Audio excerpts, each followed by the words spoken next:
생성형 AI 이해라는 제목으로 발표를 하게 되었는데요. 사실 조금 걱정이 돼요. 왜냐하면 제가 이 분야의 연구자가 아니거든요. 제가 이제 연구 분야와 관심 분야로 나누는데, 연구 분야는 논문을 쓸 수 있는 분야고, 관심 분야는 그냥 자기가 좋아서 공부만 하는 그런 분야인데, 이 생성형 AI는 제게는 관심 분야에 해당해서 제가 앞으로 할 이야기들을 우리 전문가들이 보면 저렇게도 얘기하나 싶은 게 없진 않을 것 같아요.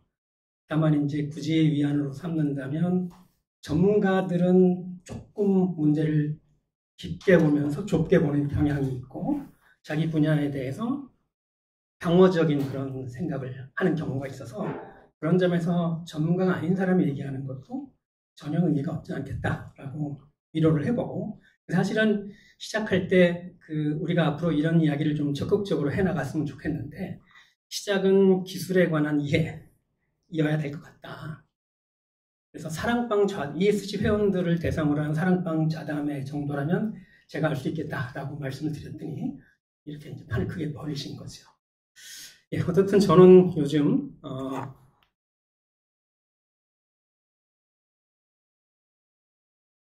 이런 것을 화두로 삼고 있어요. 인간과 기계의 공존. 이게 언뜻 보면 요즘 기계가 워낙 사람만큼 똘똘하니까 사람과 같은 지위의 기계를 두고 함께 살자 뭐 이런 식으로 이해할 수 있는데, 그런 의미는 아니고, 이를테면 인간과 세탁기는 평화롭게 공존을 한다고 생각을 해요. 반면에 인간과 무기는 관계가 좀 복잡하죠. 그러니까 현대 과학기술 문명은 인간과 기계가 행위자로 함께 참여하는 복잡한 그리고 거대한 네트워크라고 볼 때, 이걸 잘 이해하기 위해서는 뭔가 공존이라는 그런 틀이 필요하지 않겠나 싶은 거죠. 그래서 이걸 뭐 기계를 소구하고 기계를 소유한 인간과 그렇지 않고 사용만 하는 인간의 관계로 보는 거나, 또는 기계에 대해서 좀 적대적으로 보면서 허수아비 공격을 하는 거나, 둘 다 좀 극단의 위치에 있다고 생각을 하고, 저는 어쨌든 서로 질적으로 다른 그런 행위자들이 거대한 네트워크를 구성하는 것으로 보고 있는 거죠. 그런 의미에서 현대 인간과 기계의 공존이라는 단어를 생각을 하는데, 제가 오늘 생성형 AI에 관한 이야기니까 제미나이한테 물어봤어요. 제가 구글 독스에 쓴 문서 가운데 인간과 기계의 공존이라는 단어가 포함되어 있냐 물어봤어요. 물론 이제 독스에 직접 가서 검색을 하시면 되죠. 그런데 이제 제미나이한테 내가 그것을 시킬 수 있다는 것의 의미는, 나중에 이제 여러분의 폰에서 제미나이를 통해서 안드로이드 폰을 사용한다면, 폰을 사용하는 경우를 생각해 보면 제미나이가 앱도 골라주고 뭐 이런 식으로 나는 어떤 앱을 쓰는지 모르겠는데 제미나이가 알아서 선택을 해준다든가 하는 일이 있을 수가 있는 거죠. 그래서 제미나이한테 한번 알아보라 한 것의 의미는 그런 면에서 직접 제가 거기 가서 검색하는 거랑 좀 다를 수 있는데, 어쨌든 제미나이가 찾아줬는데 8년 전이네요. ESC가 2016년 6월에 창립대회를 했는데, 그해 3월과 4월에 ESC에 함께 해주십시오라고 제가 주변의 분들한테 이제 청하는 그런 글을 썼는데, 거기에 이제 이런 게 있었던 거죠. 그래서 보면 이런 내용으로 시작하네요. 시절이 참 엄혹합니다. 만냥들 하신지요? 뭐 이러고, 그 다음에 지구 한편에서는 인간과 기계의 공존을 고민하며 미래를 모색하려 하는데 우리는 상식마저 잘 통하지 않는 비상식적 시대를 살고 있는 듯합니다.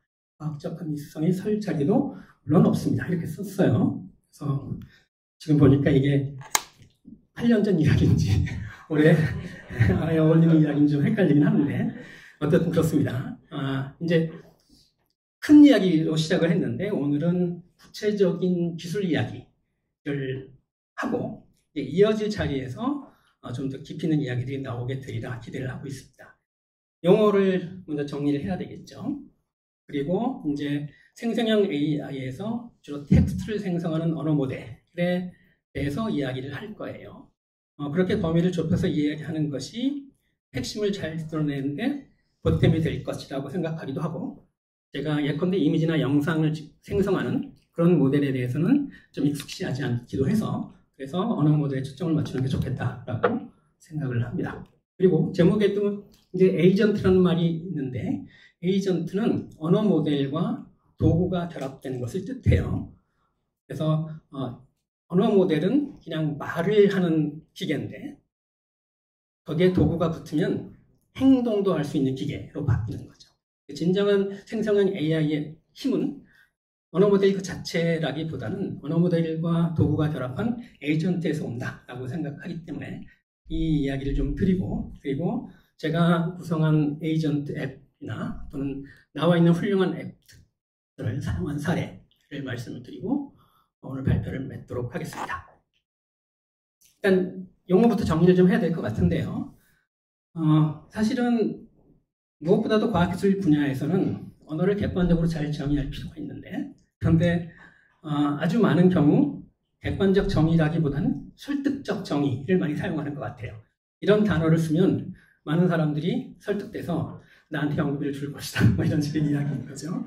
어떻든 여기 나와 있는 벤 다이어그램에서처럼 분류를 할 수 있는데, 제일 위에 있는 게 인공지능이라는 말이에요. 인공지능은 사람을 모방하는 기계, 여기서 기계란 컴퓨터 프로그램 또는 그 프로그램을 장착한 컴퓨터 뭐 이런 걸 뜻하겠죠.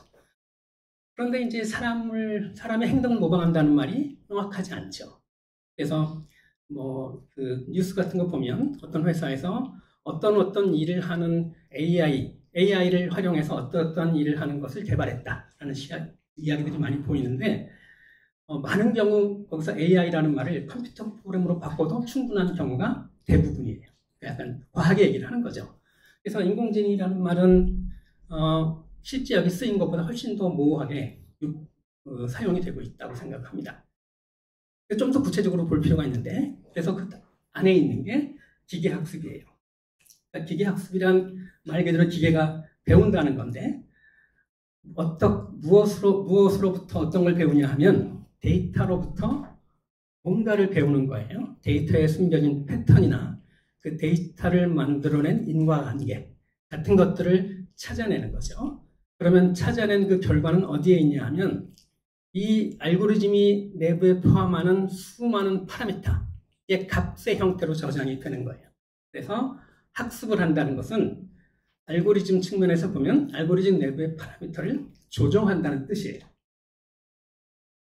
기계학습 중에서 그 딥러닝이라는 게 있는데, 이 기계학습은 이 아이디어는 오래전부터 있어왔지만, 예컨대 고양이와 개 사진을 보고 고양이인지 개인지 구별하는 문제 같은 것들, 사람은 아주 쉽게 풀 수 있는 문제들을 기계가 잘 풀지 못했어요. 근데 이제 이른바 돌파구가 어디에서 비롯되냐 하면 이 기계학습 모델을 아주 똑같은 구성 요소를 많이 반복하는 거예요.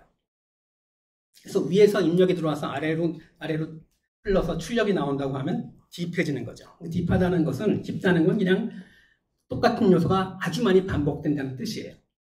그래서 엄청나게 많은 파라미터를 사용한 모델을 썼더니 이제 기계가 비로소 개와 고양이를 잘 구별해내더라 하는 거예요.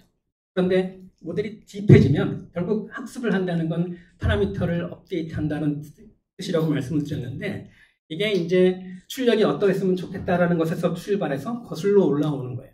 이게 딥해지면 앞단의 파라미터를 조절하는 게 어려워져요. 그래서 그런 문제를 해결하는 그런 기술적인 해법들이 2000년대 초반에 등장을 하면서 이제 이른바 딥러닝의 시대를 연 거죠. 그리고 딥러닝 중에서 그 모델의 출력이 텍스트인 것이 언어 모델인 거죠. 그리고 그 언어 모델은 언어를 만들어내기 때문에 생성형 AI의 대표적인 사례라고 얘기를 할 수 있는 거죠. 그리고 언어 모델 중에서 큰 거를 대형 언어 모델, LLM, 소형 언어 모델, SLM 이렇게 얘기를 하죠.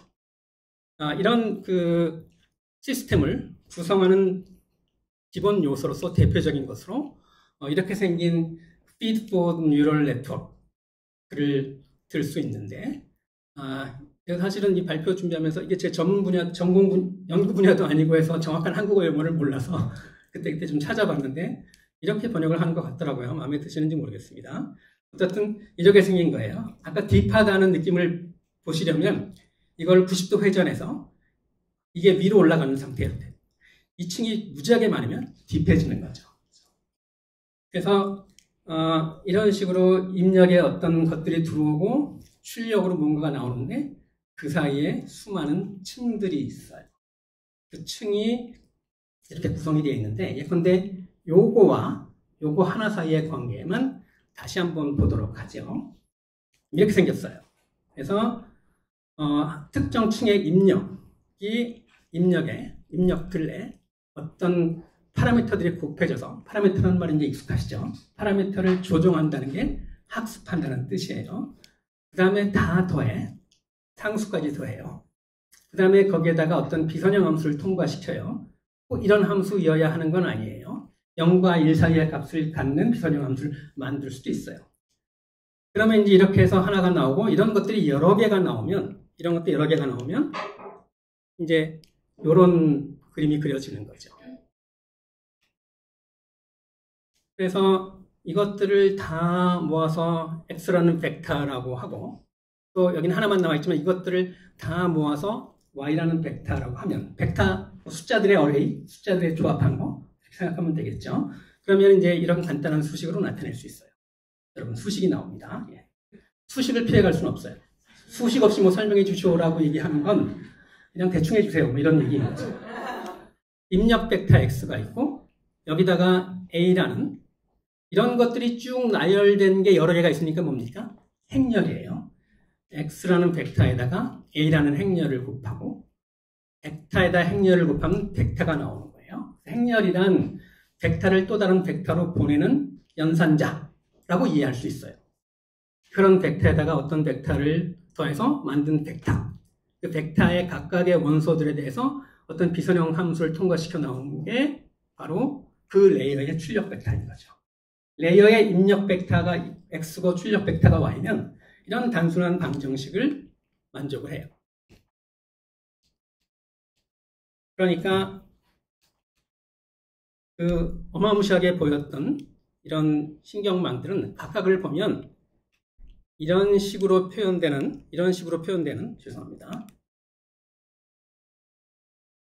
이런 식으로 표현되는 하나의 레이어들이 반복되어 있는 거예요. 딥하다고 하면 대충 어느 정도 반복을 얘기를 하는 걸까요? 수십 개, 수백 개 뭐 이런 거죠. 그러니까 이게 그 저희 분야에서 제어를 할 때 그 사용하는 파라미터가 고작 3개예요. 그래서 3개의 파라미터를 어떻게 결정하면 좋을까가 옛날부터 굉장히 중요한 주제였어요. 놀랍죠? 이건 30개도 아니고 수백 개인 거죠. 근데 이거를 어떻게 합리적으로 결정하는 게 좋을까? 라는 질문에 대한 답은 사실은 마땅치 않아요. 조금 수학을 열심히 하는 사람들의 관점에서 보면 대충 하는 거라고 볼 수도 있어요. 다만 결과가 내가 원하는 방향으로 나오도록 계속 조금씩 건드려 나가는 거죠. 어쨌든 이런 것들이 이제 그 사람의 신경망과 생물학적 신경망과 비슷하다고 해서 인공신경망이라고 부르는데 이게 이제 제가 보기엔 설득적 정의에 나오는 것 같아요. 이게 얼마나 생물학적 신경망과 부적과 비슷한지에 대해서는 사실은 제가 말하기가 좀 어려워요. 왜냐하면 제가 생물학적 신경망을 잘 모르거든요. 어쨌든 그 문제는 저한테 사실 큰 관심도 없었고 얘가 뭘 하는 건지를 다시 한번 보면 아까 서두에 말씀드린 것처럼 데이터 안에 어떤 패턴이 있는지 또는 데이터가 어떤 인과관계의 결과물이면 그 인과관계를 가진 또는 나타내는 함수를 찾아내는 것. 그러니까 수학적으로 보면 신경망은 함수 근사화하는 기계예요. 어떻게 하느냐 하면 엄청나게 많은 데이터를 가지고 엄청나게 많은 파라미터를 조정을 하면 그럭저럭 잘 되게 할 수 있는 거죠. 예전 같으면 상상하기가 좀 어려웠던 거예요. 예전에는 자원을 합리적으로 사용하는 것, 분배하는 것 굉장히 중요한 주제였는데 지금은 자원은 무한대가 있다. 최선의 결과를 얻으시오. 뭐 이런 패러다임인 것 같아요. 어쨌든 이제 수학의 관점에서 보면 이런 신경망은 그냥 엄청나게 많은 데이터를 사용하는 비선형 회귀 분석기 이렇게 말할 수 있을 것 같아요. 이게 이제 전문가들이 이 분야에서 논문 쓰는 사람들이 동의할 이야기인지는 잘 모르겠습니다. 데이터에 절대적으로 의존할 수밖에 없고 데이터가 핵심입니다. 그래서 우리가 첨단 기술이라고 얘기를 하지만 사실은 엄청나게 많은 자원을 퍼붓는 거죠. 그리고 그 과정에서 데이터가 많지 않았을 때는 볼 수 없었던 놀라운 능력을 기계가 발휘한다는 것을 그게 지금 우리가 현재 목도하고 있는 생성형 AI예요.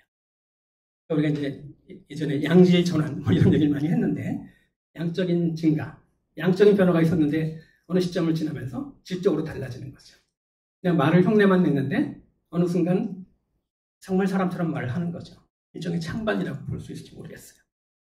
거기에는 첨단 기술 당연히 들어가겠지만 엄청난 에너지를 사용해서 엄청나게 많은 데이터를 퍼붓고 엄청나게 많은 파라미터를 조정하는 거고 그리고 이제 이 학습 과정에서 또 사람이 대입을 해요.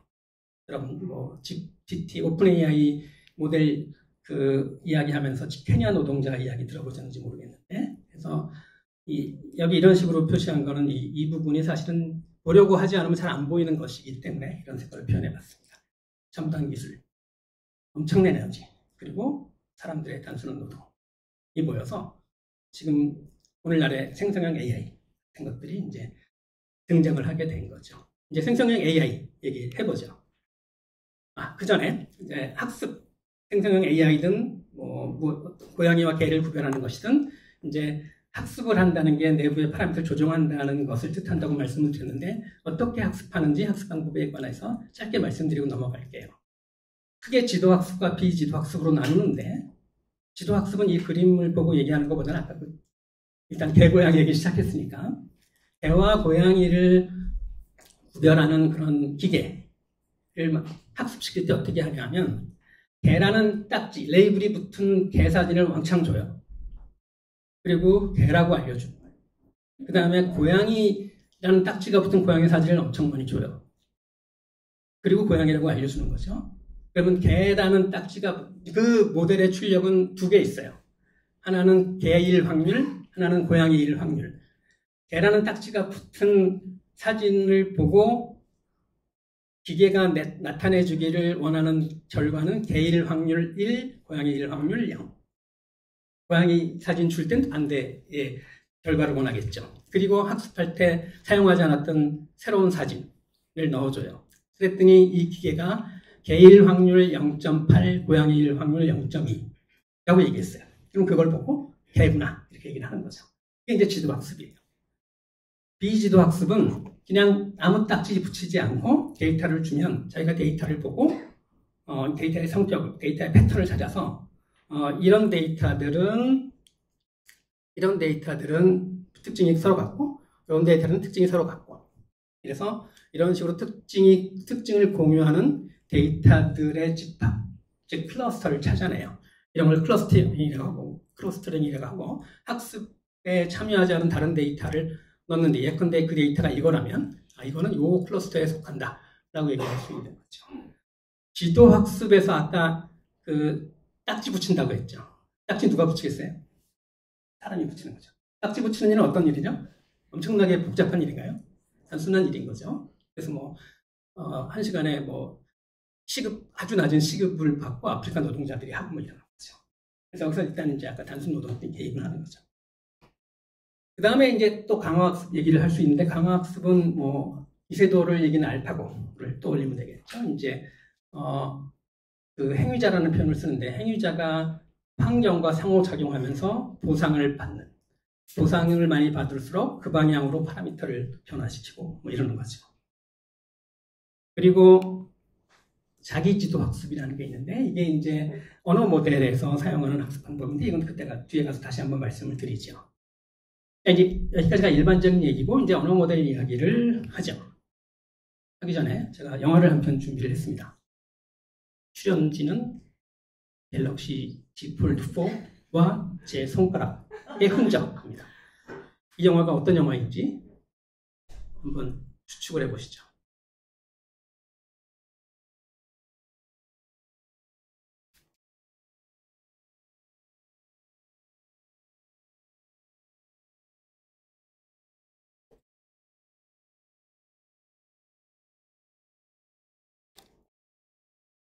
여러분 모두 눈 밝은 분이니까 짐작하시죠? 뭐란 거죠? 제가 하우까지만 입력을 하고 그 다음부터는 키보드 프로그램이 보여주는 것 중에서 맨 앞에 나온 거 선택한 거예요. 그래서 얘가 하우 했더니 얘가 R하고 해서 안 먹고 그랬더니 U하고 해서 여기까지는 잘 왔는데 이쯤 와서 보니까 얘가 뭐 반복하는 것 같아요. 그러니까 조금 시간을 두고 계속 해보면 별로 보탬이 안 된다는 걸 깨달을 수 있죠. 근데 사실은 기본적인 개념은 생성형 AI나 얘나 비슷한 일을 하는 거예요. 차이가 있다면 얘가 이쯤 와서 똑같은 얘기를 또 하는 이유는 자기가 다음 단어를 예측을 할 때 사용했던 기존 단어의 숫자가 제한되어 있기 때문에 그래서 그 숫자를 조금 늘리면 좋겠다라는 생각해 볼 수 있겠고 그 다음 아무리 숫자를 늘려놔도 그 단어 가지고 다음 단어를 예측하는데 사용하는 알고리즘이 똘똘하지 못하면 또 결과가 그저 그렇겠죠. 두 가지가 필요한 거예요. 더 많은 데이터를 기억해서 사용할 수 있게 하고 그 다음에 그 데이터를 바탕으로 똘똘하게 예측할 수 있게 하고 하나가 더 있네. 또 하나는 뭐냐 하면 데이터가 아무리 늘어난다고 하더라도 계산 시간이 비슷하게 되도록 그러니까 병렬 처리가 필요한 거예요. 그러니까 병렬로 처리할 수 있는 아키텍처에서 뭔가 똘똘하게 다음 단을 예측할 수 있게 하는 게 지금의 언어 모델인 거죠. 또 할 필요는 없죠. 예.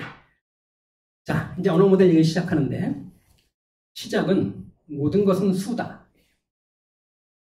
모든 것은 수예요. 수가 아니면 컴퓨터가 다룰 수가 없죠. 모든 것은 수입니다. 사실은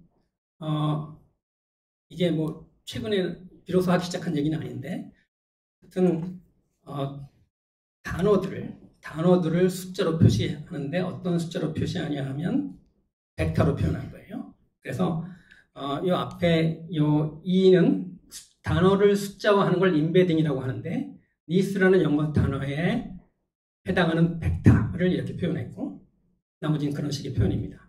그리고 이 벡터가 엄청나게 높은 차원의 공간에 있는 벡터들이지만 그냥 4차원만 돼도 우리가 그릴 수가 없으니까 3차원 공간에서 그려봤어요. 그런데 이런 식이라는 거죠. 참고로 사실은 단어를 바로 벡터화하는 게 아니라 단어를 먼저 토큰으로 나누고 그 다음에 그 토큰을 벡터화하는 거예요. 영어 단어의 경우는 그냥 웬만한 작은 단어는 한 토큰이에요. 평균적으로 보면 한 단어가 한 토큰이 한 4분의 3 단어쯤에 해당한대요. 긴 단어는 2토큰이고 뭐 이런 거죠. 그래서 그냥 편의상 단어랑 토큰을 구별하지 않고 쓰기로 하면 이런 식의 그림인데 임베딩이 제대로 되었다면 여성에 해당하는 벡터에서 남성에 해당하는 벡터를 뺀 것과 조카딸에 해당하는 벡터에서 조카들에 해당하는 벡터를 뺀 것이 비슷해야 말이 되겠죠. 이런 식으로 임베딩을 하는 거예요. 그런데 이 수많은 벡터를 엄청나게 높은 차원에서 어떻게 임베딩 할 거냐, 어떻게 이런 그림을 그려낼 것이냐, 직접 하지 않죠. 이것도 결국은 학습 과정에서 결정이 되도록 하는 거죠. 자, 3차원만 돼도 여러분 머리가 아픕니다. 2차원으로. 자, 이제 벡터 공간을 2차원이라고 가정을 하죠. 여기에 제가 좋아하는 기계들이 있고 여기에 제가 또 좋아하는 과일들이 있어요. 그래서 기계들은 서로 비슷한 위치에 있어야 되겠죠. 과일도 그래야 되겠죠. 아무 문제 없죠. 자, 여기서 이제 영어 단어 애플을 생각할게요. 애플. 뭐죠? 과일일까요? 아니면 여기 있는 걸까요? 잘 모르겠죠. 그렇죠? 둘 다일 수 있으니까 중간쯤에 찍어야 될 거예요. 중간쯤에 찍어야 되는데 타라지 그걸로 끝내면. 근데 이제 이 애플이라는 단어가 어떤 단어와 함께 문장을 구성하느냐에 따라서 가운데 찍었던 점을 옮기는 거예요. 예컨대 이런 식인 거죠. 애플이라는 단어가 이런 문장 안에 있다고 생각해 봅시다. 물론 이제 나는 애플 컴퓨터와 오렌지를 사왔어 이렇게 얘기할 수도 있겠지만 그런 경우는 흔치 않겠죠. 그런 경우 배제하고 얘기하면 이 애플은 과일에 해당하는 애플일 테니까 요 오렌지가 끌어당겨서 요쯤에 있게 하는 게 좋을 것 같아요. 반면에 요 애플은 얘가 끌어당겨서 이쯤에 있게 하는 게 좋을 것 같아요. 그래서 attention이라는 것은 예컨대 이 문장에서 보면 애플이 자기가 들어있는 문장을 구성하는 다른 단어들에 얼만큼 주목해야 될 것인지를 알려주는 거예요.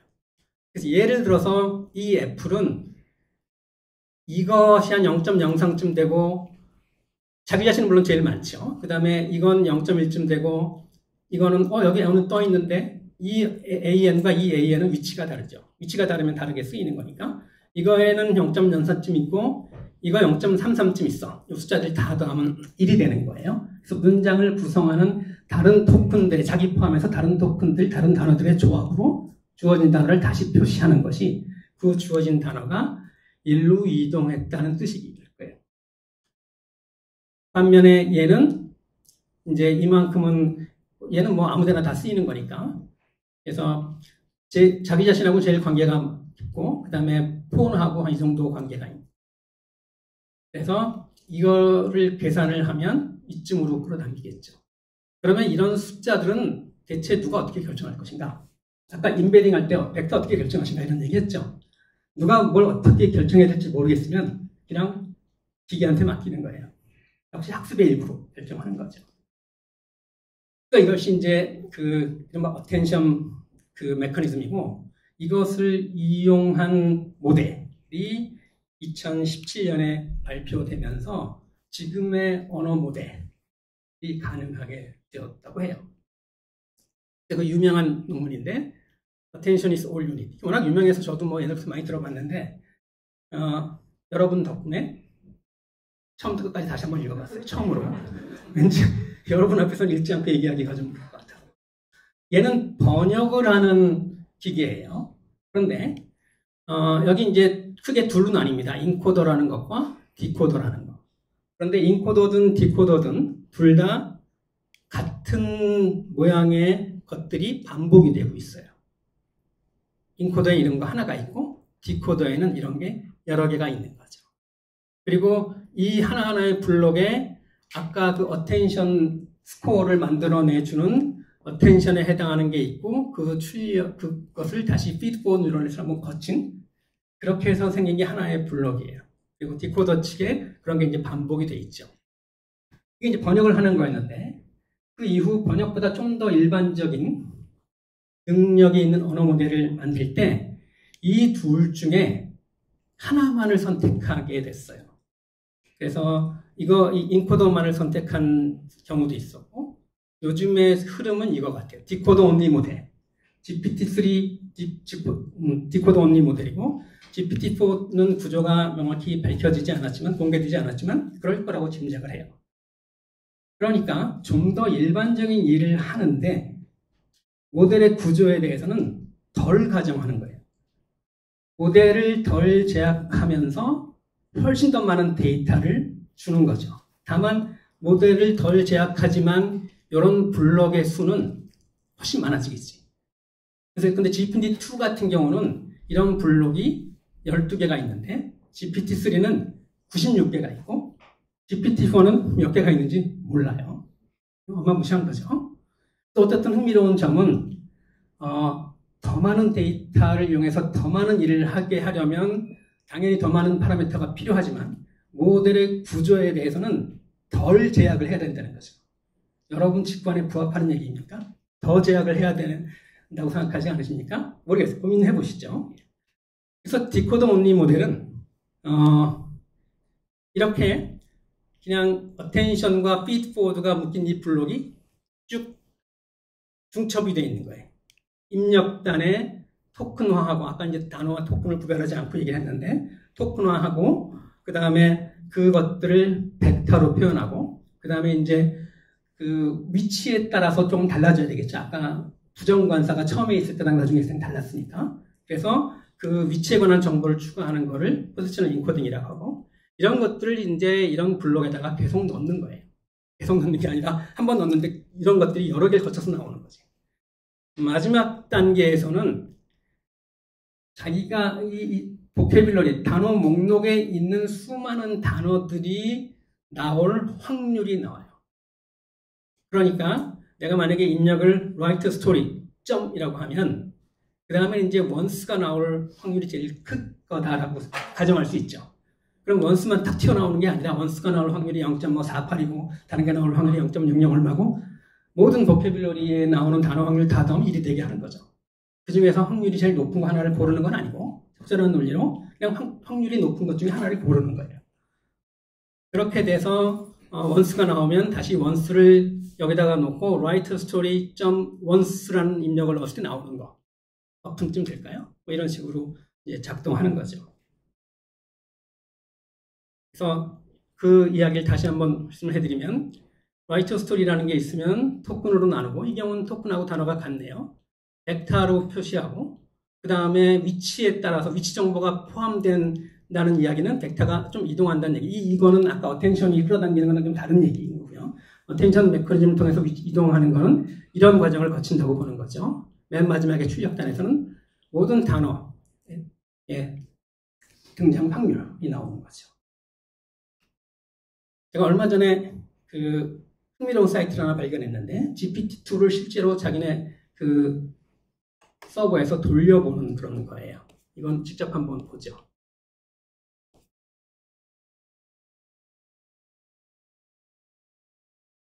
그 조지아 텍인가 어딘데 이걸 주로 한 사람들은 한국 학생들 같아요.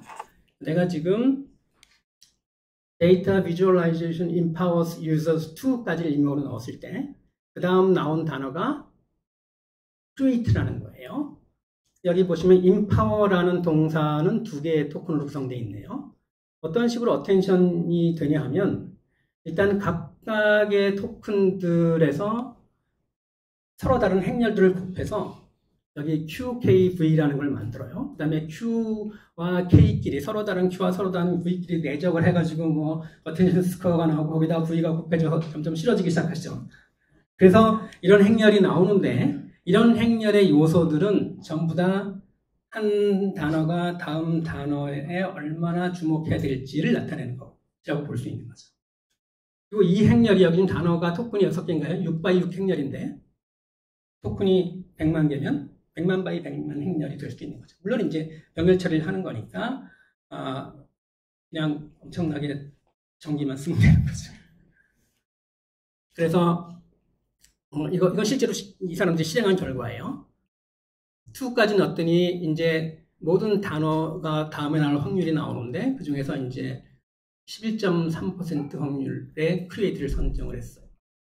그 다음에 이 크리에이트를 다시 입력해 놓고 그 다음 단어를 만들었더니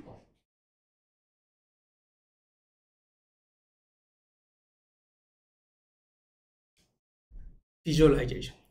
이게 지금 꼭 이런 걸 선택하는 건 아니에요. 어쨌든 여기 지금 이거밖에 안 표시 안 해서 그렇지만 수많은 데이터 중에서 이 정도면 꽤 높은 위치에 있는 거죠. 이런 식으로 반복하는 거예요. 아까 제 그 키보드 보여드렸죠. 기본적으로 하는 일은 제가 하는 거랑 다르지 않은 거죠.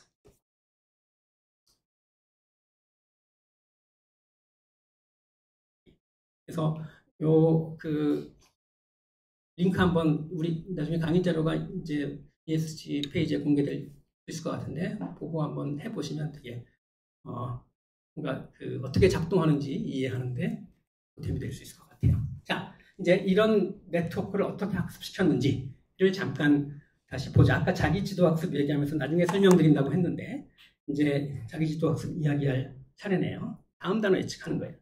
그러니까 우리 이공계 사람들이 그 어떤 사고 실험을 많이 하냐 하면 이공계 사람들만 그렇게 하는지 모르겠는데 제가 다른 분야는 잘 모르니까 어떤 문제가 있으면 그 문제의 속성 또는 본질을 가진 것 중에서 가장 간단한 거나 가장 복잡한 걸 생각해요. 이 경우 가장 간단한 걸 생각해 볼게요. 가장 간단한 건 뭡니까? 학습하는데 사용한 데이터가 딱 문장 하나인 경우야. 그거 이상 간단할 수 없죠.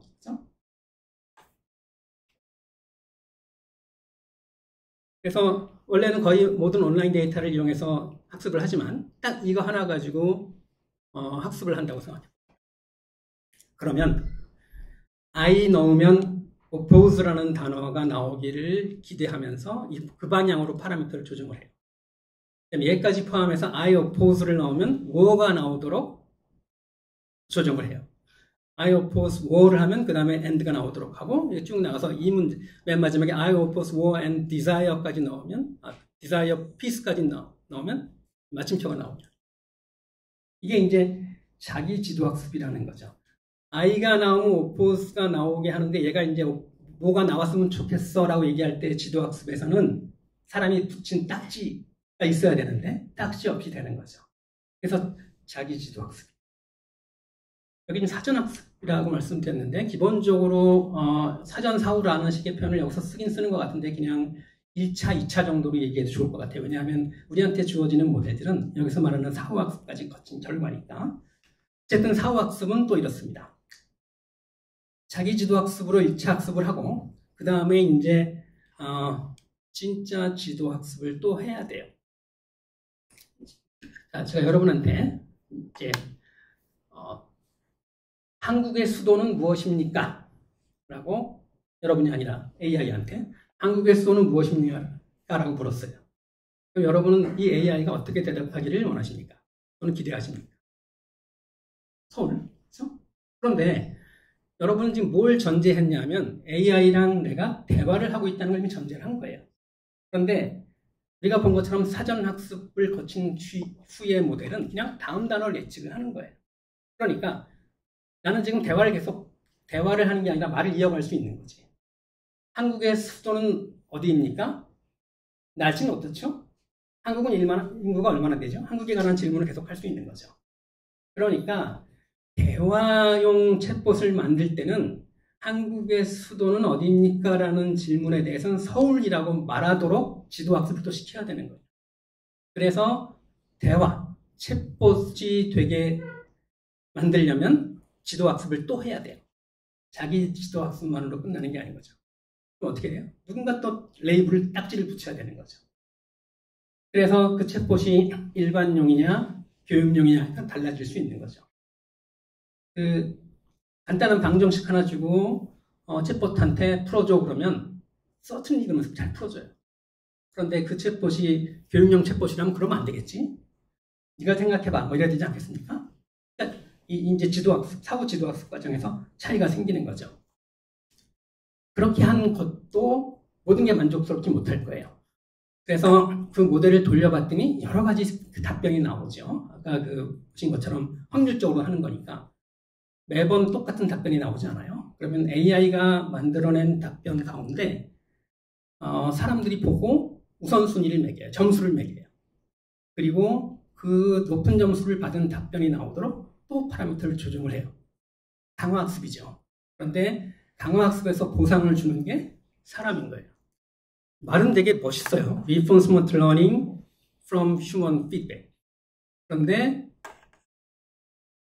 아주 나쁜 그런 노동 환경에서 케냐의 노동자들이 이제 일일이 이런 것들을 한 거죠. 케냐는 원래 제일 언어가 스와힐리어이고 영어가 공용어라서 흥미롭게도 케냐에는 영어 대필로 돈을 버는 사람이 꽤 있었대요. 그런데 케냐 노동자들이 이런 일에 참여해서 이제 GPT 같은 게 나온 이후로는 대필 작가가 직업을 잃는 거야. 대필이 좋은 거나 나쁜 걸 떠나서 되게 역설적인 거죠. 어쨌든 그런 강화학습 단계를 거치고 마지막으로 이제 이동네 사람들이 쓰는 용어가 저는 늘 낯선데 alignment, AI alignment, 뭔가랑 일치시키는 거야. 뭔가 사람들과 일치시킨다는 그런 개념인 것 같은데 그냥 AI 윤리에 관한 이야기, 윤리적인 고려를 해야 되는 거죠. 그래서 비윤리적인 그런 대화들이 생성되지 않도록 그렇게 이제 또 튜닝을 한 번 더 하는 거죠. 이런 과정을 거쳐서 나온 것들을 우리가 쓰고 있는 거죠. 참고로 요 화면은 이제 칸 아카데미 제가 직접 들어보질 못해서 직접 써본 건 아닌데 칸 아카데미에서 오픈 AI랑 같이 협업해서 만든 카미고라는 챗봇이 나오는 유튜브를 캡처한 거예요. 좀 복잡하네요. 아까 이제 제가 말씀드렸죠. 문제 풀어달라 그러면 certainly로 풀어준다고. 얘는 이제 그렇게 하지 않는 거죠. 이러면서 대화를 이어가는 거죠. 스스로 생각하게 하는 거죠. 그래서 이게 이 언어 모델을 목적에 맞게 쓸 때 어떻게 해야 될 것인지에 관한 고민, 단서를 볼 수 있는 거죠. 예. 아까 이제 파라미터 얘기를 했는데 제가 한번 실제로 세봤어요. 세본 이유는 제가 이 언어 모델의 구조를 제대로 이해하고 있는지 한번 확인해 보려고 한 건데 전체 토큰 수, 보캐뷸러리를 구성하는 토큰의 수를 V라고 하고 인베딩 벡터의 차원은 아까 하나의 토큰을 아까 그림에서는 그냥 뭐 2차원 또는 3차원에 있는 벡터로 표현했는데 예컨대 뭐 만차원 벡터일 수도 있는 거지. 그래서 그 토큰들이 사는 세상의 차원인 거예요. 그 다음에 n이 그러니까 똑같은 블록이 계속 반복된다고 했죠. 그 개수. 그리고 얘를 이렇게 제가 12의 D제곱이라고 쓰지 않고 이렇게 쓴 이유는 얘가 어텐션에 해당하는 거고 얘가 피드포드에 해당하는 거고 얘가 다른 뭐 정교화에 해당하는 거다라고 나중에 나름 분리해 놓은 건데 여러분한테는 물론 큰 의미 없을 것 같긴 합니다만 이제 뭐 공개된 GPT-3 모델을 가지고 계산을 해봤더니 보캐뷸러리 수가 5만 개예요. 여러분이 생각했던 것보다 여기에는 이제 영어, 한국어 다 포함되어 있는 거지. 근데 GPT-3는 한국어한테 토큰 배정을 별로 안 해서 예를 들어서 아까 살짝 나왔던 화면인데 민망하지만 나는 재미있어요. 그러면 GPT-3는 얘를 토큰으로 하면 나는 재미있음을 이렇게 하는 거야. 영어로 I'm humorous 하면 딱 3자야. 토큰 3개야. 근데 GPT-4도 마찬가지인데 GPT-4.5에서는 이제 한국어 토큰을 많이 배정해서 나는 재밌어요도 한 토큰 4개 정도. 영어랑 크게 다르지 않은 거죠. 그래서 GPT-4 나오기 전에 이제 제가 주로 영어로 그 GPT를 사용을 했는데 이게 이제 얘가 영어를 한국어보다 더 잘하기 때문만이 아니라 저는 이제 사용한 만큼 돈을 내는 사람인데 돈을 아끼기 위해서 그렇게 했던 거죠. 네.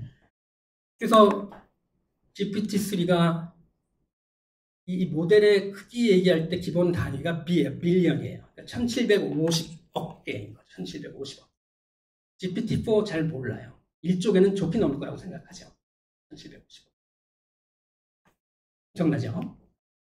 GPT-4 알려져 있지 않지만 이런 모델도 알려져 있지 않지만 이것들의 입력 가능한 토큰 수 이걸 컨텍스트 윈도우라고 하는데 컨텍스트 윈도우만 그건 당연히 공개되어 있고 그걸 보면 GPT-4는 이 정도 되고 여기 있는 2048보다 훨씬 크죠. 그 다음에 제미나이는 무려 200만 개예요.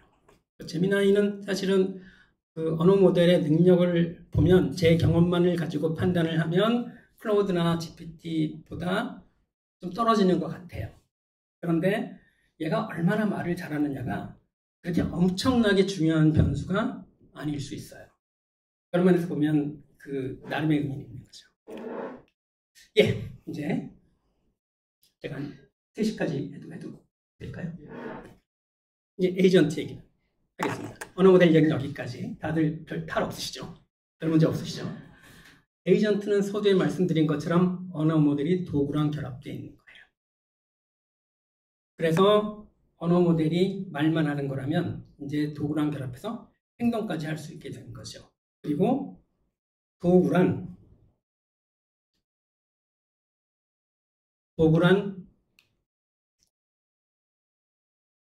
예컨대 검색. 언어 모델은 특정 시점까지 학습한 것만 가지고 얘기를 하니까 가장 최근 데이터, 최근 정보는 당연히 알지 못하죠. 그러니까 이거는 뭐 행동이 필요하다는 측면보다는 그런 거죠. 가장 최근 데이터에 대해서는 그거를 적극적으로 구하는 행동이 필요하다. 그게 이제 인터넷 검색이고, 그 다음에 요즘 이제 공장에 가면 매뉴얼이 사라진다고 하죠. 매뉴얼 대신에 간단한 챗봇이 있다고 가정을 해보죠. 그럼 챗봇은 이제 그 노동자가 일을 하다 보면 뭐 물어볼 거 아니에요. 그러면 일반적인 얘기를 하면 안 돼요. 그 매뉴얼에 있는 내용만 가지고 얘기를 해야 돼. 그러니까 일반적인 얘기 하지 말고 매뉴얼에 있는 내용 잘 읽어서 거기 있는 거를 바탕으로 이야기를 하는데 어떻게 얘기할지는 너의 언어 능력 가지고 하시오. 뭐 이런 거죠. 이게 파일 검색인 거고요. 그 다음에 계산을 해야 되면 계산할 수 있는 그런 도구를 쓸 수 있겠죠. 그 중에 하나가 파이썬을 짜고 실행하는 거예요. 언어 모델이 제일 잘하는 언어가 영어래요. 그 다음 잘하는 언어가 파이썬이래요. 한국어가 되게 잘 짜는 거죠. 그 다음에 이제 기본적으로 이거는 귀납적인 일을 하는 거예요. 그래서 언어 모델이 예컨대 수학 문제 증명도 해주지만 어떻게 하냐 하면 그냥 적당히 하는 거예요. 그럴듯하게 하는 거예요. 자세히 읽어보면 순서가 바뀌고 뭐 이런 것도 있죠.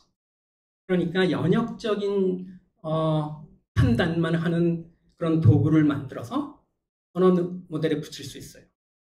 무슨 수학 관련된 대회에서 2등도 하고 그랬대요. 이런 것도 가능하고요. 그래서 컴퓨터 프로그램으로 구현할 수 있는 모든 것이 다 도구가 될 수 있는 거죠. 지금 생각해보면 이제 언어 모델로 할 수 있는 일이 그야말로 어마무시해지는 거죠. 이런 일이 어떻게 가능하냐 하면 이게 이제 에이전트, 이 리액트라고 부르는 에이전트에 넣는 프롬프트의 예인데 이제 대충만 얘기를 할게요. 너는 뭐 도움이 되는 그런 어시스턴트인데 다음과 같은 도구가 있어. 이 도구는 이제 사용자가 넣어주는 거예요. 그 다음에 이런 포맷으로 답변을 해야 돼. 좀 읽기가 좀 그런가요? 제가 정리를 해봤습니다. LLM이 해야 되는 일은 LLM한테 프롬프트를 통해서 요청한 것은 네가 할 일은 딱 두 종류야. 하나는 인간에게 답변을 직접 주는 거고 또 다른 하나는 도구한테 도구에 들어갈 입력을 주는 거야. 그게 이제 LLM한테 하라고 시킨 일이고 LLM이 가진 정보는 어떤 도구를 어떤 목적으로 쓸지에 관한 거고 그래서 LLM이 받는 입력은 인간이 준 질문이나 내가 LLM이 도구를 쓰기로 했을 때 그 도구의 출력을 다시 받을 수 있겠죠. 그래가지고 이런 식의 과정을 반복하다가 LLM이 이제 도구 더는 안 써도 되고 직접 휴먼한테 이제 그 답변을 하시오. 라는 판단을 할 수가 있게 되면 하는 거죠. 지금 이 정도의 판단은 도구 쓰거나 말하거나 둘 중에 하나 해. 뭐 이런 것들이죠. 이 정도의 판단은 엄청난 언어 능력이라고 볼 수는 없는 거잖아요. 그러니까 에이전트는 외려 언어 모델이 그렇게 크지 않아도 괜찮다라는 생각을 할 수 있는 거죠. 물론 이제 이게 그 무한히 반복될 수 있겠지. 무한 루프에 빠질 수 있겠죠. 계속 도구만 쓸 수 있는 거니까. 그러니까 무한 루프에 빠지지 않도록 하는 장치는 당연히 넣어줘야 될 테고요. 예. 그래서 심지어 오픈소스 모델, 로컬 모델로도 쓸 수가 있습니다. 여기까지가 에이전트. 에이전트를 사용하려면 일단 그 단순히 텍스트를 넣고 텍스트를 받는 목적으로만 언어 모델을 사용하려고 하면 사실은 굳이 돈 내고 쓸 필요가 없다는 게 제 생각이에요. 에이전트를 써야 돈 낼 필요가 있다. 그리고 에이전트는 여러분이 이제 GPT 유료 사용자라면 GPT가 데이터 분석도 하고 뭐 검색도 하고 뭐 이러는 거죠. 그럼 이 에이전트를 쓰고 있는 거예요. 그리고 무료 사용자들은 한 두세 번 쓰면 못 쓰는 거죠. 그래서 이제 월정액 유료 가입자가 되거나 아니면 API 키를 이용해서 사용한 만큼만 돈을 내는 거죠. 근데 이제 API 키를 이용하는 거는 약간의 이제 그 품을 팔 필요가 있는데, 문턱을 넘을 필요가 있는데, 문턱만 넘으면 엄청나게 복잡한 일은 아니에요. 여기 코딩 얘기를 했지만 꼭 코딩을 해야만 하는 건 아니고요. 그래서 저는 여기 이 API 키를 각각의 그 회사에서 받아가지고 쓰고 있는데, 이를테면 제가 7월에 쓴 걸 보면, GPT, 오픈AI에서 제가 7월에 오픈AI에 낸 돈이 5불이에요. 그 다음에 엔트로픽에 낸 돈이 3.6불이야. 그러니까 한 뭐 10불도 안 되는 거죠. 그런데 제가 이 둘을 다 유료 사용자로 쓰려고 하면 44불인 거죠. 좀 심한 거죠. 여기까지가 에이전트고, 이제 간단히 사례를 시간을 보면 2개 정도만 할 수밖에 없을 것 같은데요. 그리고 예. 이건 이제 그 어떤 사례냐면 이건 아마 유료 사용자들은 써보신 걸 텐데 얘가 코드를 짜서 실제로 실행하는 오픈 AI의 용어로는 코드 인터프리터인데 이제 그것을 구현한 그런 사례입니다.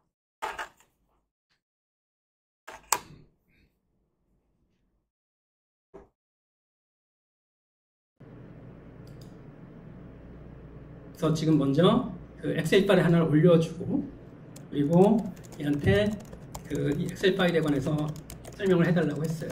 어떻게 하냐면 엑셀 파일을 읽는 프로그램을 짜서 그걸 가지고 설명을 해요. 지금 아이가 짠 프로그램이에요. 그리고 짜기만 하는 게 아니라 돌리는 거죠. 이게 코드 인터프리터라는 도구를 썼다라는 걸 보여주고 있고요. 그리고 반복이 되니까 좀 넘어가죠. 이렇게 해서 나온 다음에 제가 이제 총점을 매겨달라고 부탁을 합니다. 그러면 이게 이제 제가 즐겨 쓰는 방법인데 실제로 이번에 이걸 사용한 건 아니고요. 그 시험 성적을 낼 때 중간고사와 기말고사를 같은 비중으로 낸 점수와 중간고사보다 기말고사에 좀 더 비중을 둔 점수 만점은 똑같고 이 중에 최대값을 학생이 가져가게 하는 거예요. 그러니까 중간고사 조금 못 봤다고 포기하지 마시오. 뭐 이런 메시지를 담은 거죠. 그래가지고 이제 이런 걸 주고 그리고 이제 총점 매겨달라고 했더니 이제 얘가 총점을 매겨 내가 원하는 결과를 만들어 주고요.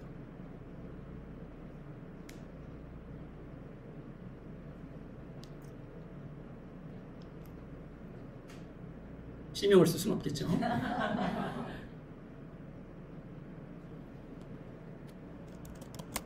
예, 그래서 이제 이런 내용들이 반영된 근데 그 다음에 이제 평점을 매겨달라고 했어요. 평점은 이런 퍼센트로 매겨달라고 했는데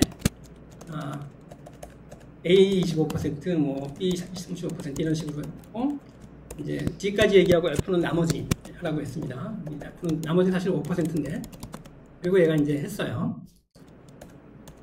그리고 A 플러스와 A 사이는 점수 차이가 좀 많이 나도록 이렇게 해달라고 했어요.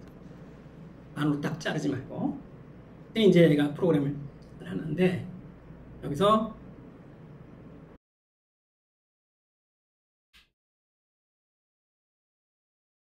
여기 보면 A 25%, B 35%, D 20% 뭐 이렇게 나오죠. 그 다음에 F, A 받을 학생은 전체 학생의 25%고 뭐 이렇게 계산한 거예요. 나머지 F는 이렇게 한 거예요. 근데 이게 재밌는 게 재미없나? 이 INT라는 게 이렇게 계산하면 그러니까 이제 실수가 나오는데 이걸 정수로 만들어야 되겠죠. 근데 얘는 정수를 만들 때 그냥 소수점을 잘라버렸어요. 그래가지고 공교롭게도 A, B, C, D가 모두 반원이면 0.5 넘는 숫자였어. 그러니까 A, B, C, D는 작게 나와가지고 5% 하면 2~3명이 돼야 되는데 F가 5명이 된 거예요. 이 프로그램 잘못한 거죠. 이건 이제 나중에 보고 우리가 고쳐야 되겠죠. 그래서 어떻든 그래서 이해할 수 있는 실수니까 다행인 거죠. 그래서 이제 마지막으로 그 결과를 반영해서 엑셀 파일을 새로 만들어서 내가 다운로드 할 수 있도록 업로드해 주시오 라고 하는 거죠. 그러니까 유료 사용자들이 다 해보신 거예요. 이런 것들이 결국은 이제 유료 사용자들이 그냥 해보는 경우에는 얘가 도대체 LLM이 한 건지 누가 했는지 잘 모르겠어. 근데 그냥 얘가 해주는 거야. 오픈 AI가 해주는 거야. 근데 언어 모델과 도구가 결합해서 뭔가를 할 수 있다는 것을 선명하게 드러내지는 못하는 거죠. 예. 그래서 이 정도 이건 보기로 하고요. 그리고 시간 관계상 그 다음 사례는 이거는 제가 짠 하나만 더 보죠. 이건 이제 그 에이전트끼리 토론하게 만든 거예요. 에이전트끼리 토론하게 만들었는데 각각의 에이전트한테도 원하는 도구를 주는 거죠. 그래서 이거는 같이 보시죠.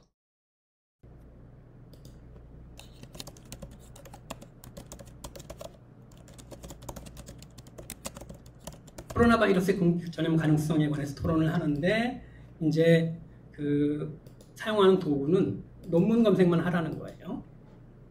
아카이브 검색만 하면서. 그래서 이제 토론을 하려면 이름이 필요하고, 이름을 부르면서 토론을 해야 될 테니까. 그 다음에 관점이 필요하겠죠. 이름과 관점에 처하는 언어 모델이 줄 수 있게 만들었어요. 물론 제가 고칠 수 있고. 그렇게 해서 이제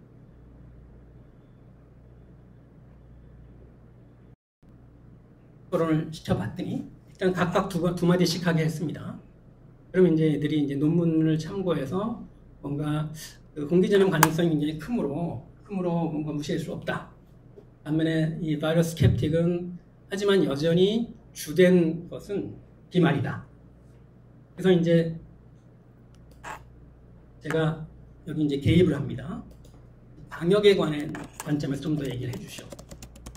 라고 또 두 번씩 더 말을 하게 해줘요. 그러면 이제 또 진행을 하죠. 그러면 이제 AI 모더레이터가 이거 끝난 다음에 이제 마무리를 지어요.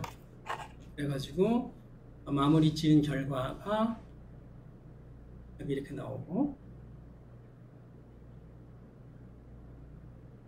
그리고 뭐 그냥 짧게 쓰라 그래서 썩 인상적이지는 않은데, 공기전염 가능성을 무시해서는 안 된다라는 식의 이야기에 한 표를 좀 손을 들어주는 그런 결과를 보여주고 있습니다. 몇 가지가 더 있는데요. 이제 시간이 많이 지났으므로 이거는 제가 만든 건 아니고, 이제 AI가 코딩을 얼마나 잘하는지 아까 말씀드렸죠. 영어 다음으로 잘하는 게 코딩이라고. 그래서 이거는 제가 AI한테 그냥 테트리스 게임을 만들어 달라고 했어요. 테트리스 아시나요 혹시? 몰라야 되는 거 아닌가요? 어떻게 그걸 알지? 이 정도 나온다고요? 그래가지고 만들어 달라 그랬더니 얘가 그냥 만들어 준 거예요. 제가 이제 과정 생략했는데, 그냥 구체적으로는 야 내가 너 에디터 좀 써, 네 컴퓨터에서 파일을 좀 만들어도 되겠니? 수정해도 되겠니? 내가 일일이 물어보면 제가 이제 거기에 답변을 해도 좋다라고 얘기를 해서 만든 거예요. 그런데 보면 이 너무 크잖아요. 그다음에 다음 그 블록에 나왔으면 좋겠어요. 그래가지고 얘한테 추가적으로 그런 요청을 해요. 피설명 좀 작게 해주고 밑에 나옵니다. 그 다음에 다음에 나올 도형 보여달라고. 얘가 이제 프로그램을 고쳤어요. 고치고 실행을 합니다. 실행을 하는데 에러가 나왔어요.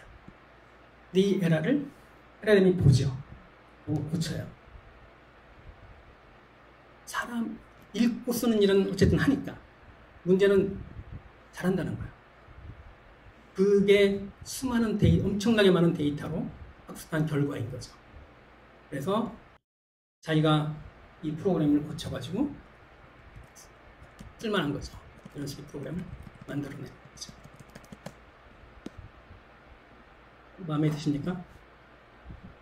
예, 몇 가지가 더 있는데 쭉 생략하고 이제 마무리를 지었죠. 대체 얼마나 많은 에너지를 넌 쓰는 거니? 이런 거.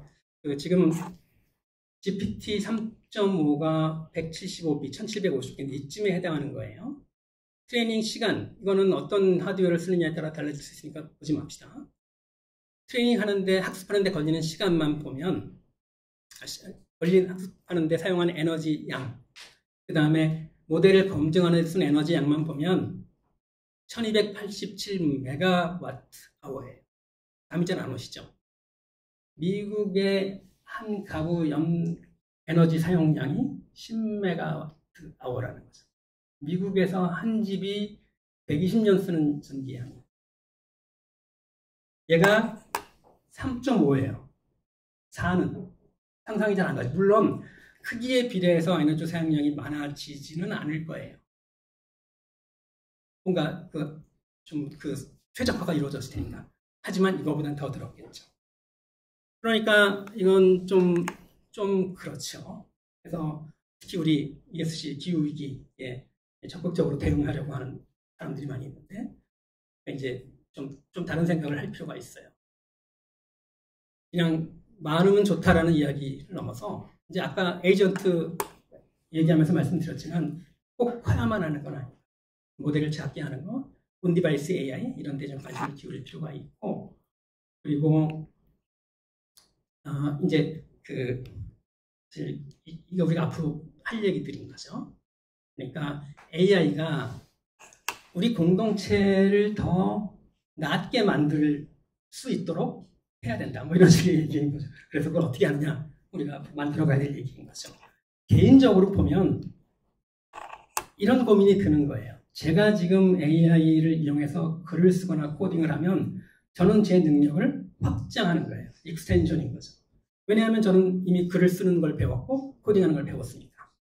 그런데 글쓰기와 코딩을 배울 사람들이 AI를 쓸 때 어떻게 써야 될 것인가. 직접 읽는 대신에 AI가 요약한 거를 보고, 직접 쓰는 대신에 AI가 초안 잡아진 대로 쓰고, 이런 것만 하면 우리는 능력을 확장하는 게 아니라 우리 능력이 퇴화되게 만들 수도 있을 거 아니겠느냐, 뭐 이런 거죠.